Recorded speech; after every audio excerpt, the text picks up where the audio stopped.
We've been talking about going back to Bali recently, and looking back at it, there's a lot of things we wish we knew before our first trip. So we're going to share everything that we learned so that you can have the best possible time in Bali.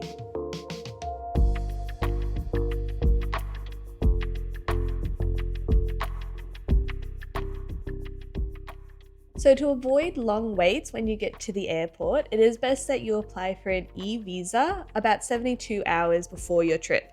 I think it's about 150,000 rupiah. How much is that in Australian? About $13, and that's only if you stay for less than 30 days. If you go longer than a month, you need to pay a little bit more. As of January 2026, there is talks about having to provide bank statements to enter Indonesia now.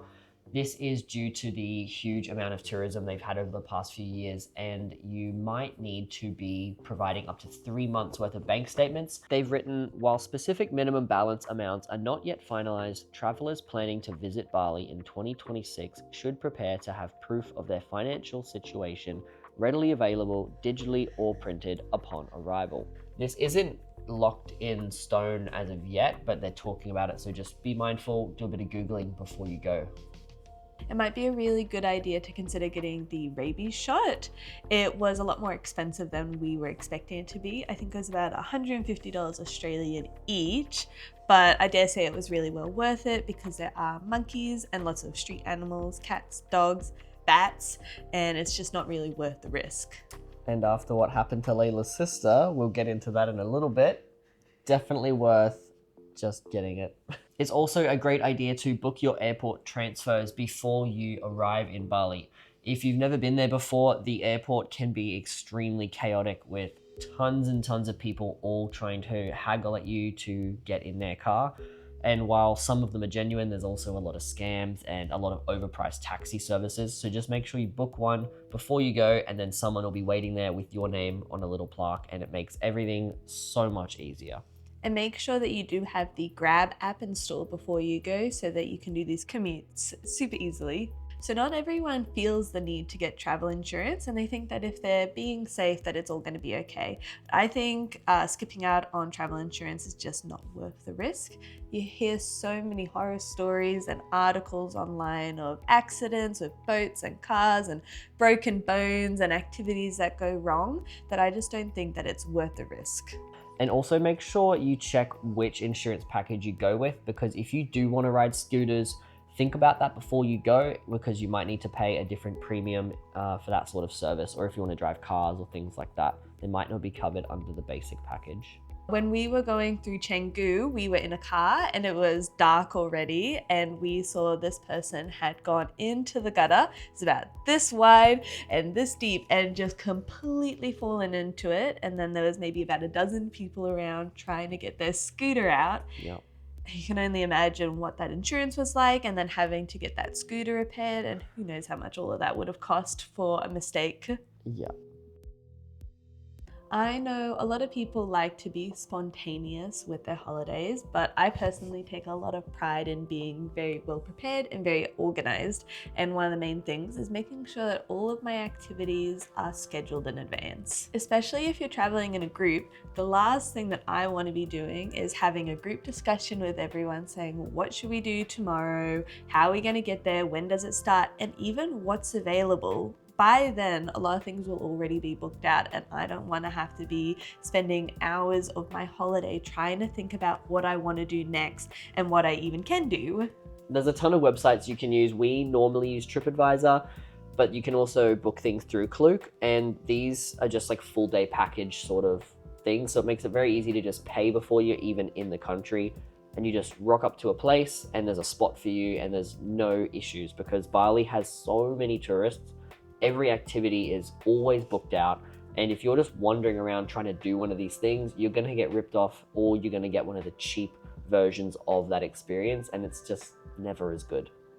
Yeah, when I'm on my holidays, I want to be relaxed and know that everything is planned.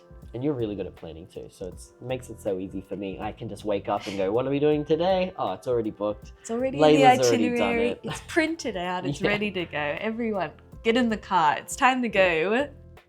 I'm sure you have heard the term Bali Belly before, and now this is a bacterial sickness that you get from food and water in Asia, not just Bali. And the ways to avoid this is drinking bottled water only, trying to avoid ice. So if you're in a restaurant, just make sure you double check with the waiters that it has been bottled water that they've frozen and not tap water. I had a lot of slushies and smoothies and things, and I was always very paranoid that that would be the last thing I drank for the week. Another great tip is to get a filtered water bottle. You can purchase really nice quality filtered water bottles online, and then you can drink the tap water. We haven't tried this yet, but I've heard about it, and I'll definitely be bringing one next time to help that ease of mind.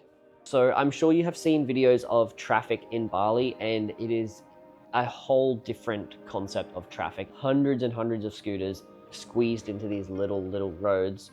So the best advice here is to book drivers and try to avoid peak travel times, especially if you are staying in that popular Canggu, Seminyak sort of area, because it can just be insane and ruin your entire day.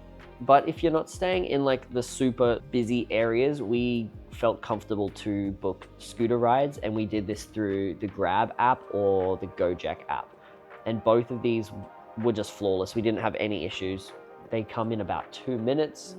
They were about $1 per trip as long as you're within a few kilometers of your destination. And it was just perfect. So we definitely recommend getting those two apps. We didn't do this in Canggu because we saw so much chaotic stuff with scooters. We didn't even want to be on the back of someone else's. Something we realized is you can use one phone and one app. So Layla could use her phone, book 2 rides, and then we would just get on at our own time and go to the destination, which was also much easier than both of us having to muck around with all that bank transfer stuff. For our big days of activities in Bali, we booked a driver for the entire day, and this was honestly one of the best things of the whole trip, in my opinion. We used a company called Bali Hire Driver, which was recommended to us, and they have very, very good reviews. This company, I think we paid 540,000 Indonesian for a 10-hour slot, which is roughly like 50 Australian dollars for 10 hours of driving. And split between a group of 4, it's practically nothing. It's crazy. And all that you have to do is you book it at least the night before. You give them a few destinations roughly that you want to go. You don't have to be super thorough. And then they will just come to your Airbnb the next morning. We got up, I think like 6 o'clock. The driver was already there waiting for us. There's bottles of water in the car. And it was just perfect. They show you a few little hidden destinations on the way, and they actually helped us plan our day better than we had planned it, which was really, really helpful because they know when the traffic is and they know the back routes. Definitely recommend booking a driver for any big, important activities you have. When you're planning for the days that you're having an Airbnb or location change, I 100% recommend trying to find an activity where you can store your bags at for the duration. So I was really proud of this activity that I had planned. What's the water park called? Water bomb. Okay, yeah, Water Bomb in Bali, and I contacted them on WhatsApp. It's so easy because you get these instant replies from businesses, and I asked them, I'm gonna have 4 suitcases. Do you have anywhere that I can store them? They got back to me straight away so that we could leave them there. So we're able to check out of a hotel, leave all of our suitcases, have a whole day at the water park until check-in opens at our next location, get it with our driver, and then go up. It's also just a great piece of advice to go check out Water Bomb. It's a little bit of like a tourist attraction, obviously, but it's just an amazing water park, and it's 10 minutes from the airport. You can't miss it, but you also just have to go. It's so affordable compared to the theme parks we have in Australia. Yeah, I think it was like $30 for the day. And then in the Gold Coast, it's like $150. Yeah, but also just the whole water park was filled with rainforest trees and shade. And comparing that to like Wet n Wild we have at the Gold Coast here, it was just a no-brainer. So much better and just an amazing experience. Yeah, I think I went on maybe 8 slides all on my own. Ham was too scared. Some of them were really scary. I'm not ashamed to say that.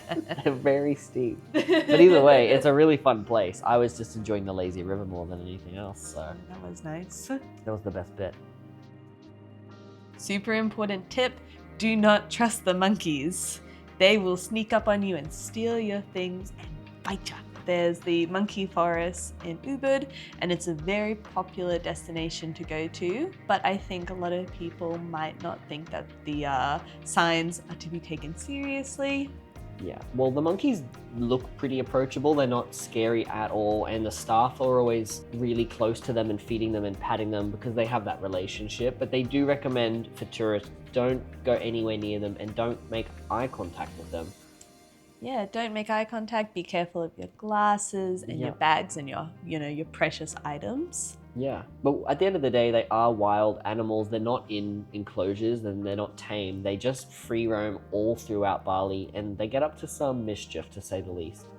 Yes, my sister, she had found a little baby monkey that was on the path, and it came up and approached her, and she, leant down, was taking a photo of it, and they're like touching hands, and then the mother monkey comes out and grabs at her and nearly bites her. It didn't break the skin, thankfully. She was very lucky about that.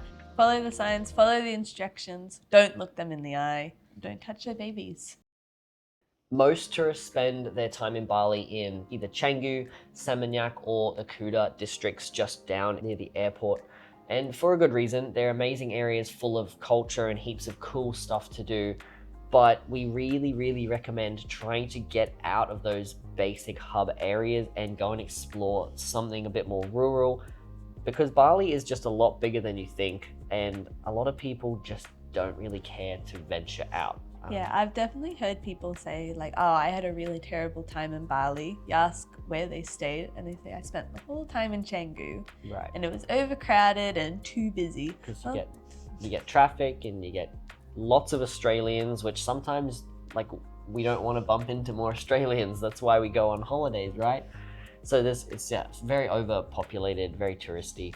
And when we go next time, we're definitely going to try and get further up north and try and get out of these main touristy areas so that you can see more of that authentic Bali. We did stay in an amazing treehouse Airbnb, which was about 20 minutes underneath Ubud in Amiens Mall. And that was the highlight accommodation of our entire trip in Bali because it was just out a bit further. There was this rainforest, animal noises, wasn't traffic and scooters every day. So next time I think we'll definitely be on that path. Yeah, I love that tree house. I definitely want to go back to there. It was so amazing. So you have to be very mindful about what time of year you book to go to Bali. Their monsoon season is between November and March, which is when it is also the cheapest time to travel, and there's the least amount of tourists, except that it's their wet season, there's monsoons, and it can get very dangerous and very hectic. Yeah, I think currently in January 26, it's really bad over there, and there's flash flooding and there's heaps of issues going on. Yeah, it's best to go around June to November, which I think is their driest season, and it's also the coolest. And even then, it's not like an Australian winter. In Bali, you get hot or you get really hot. And wet. And wet.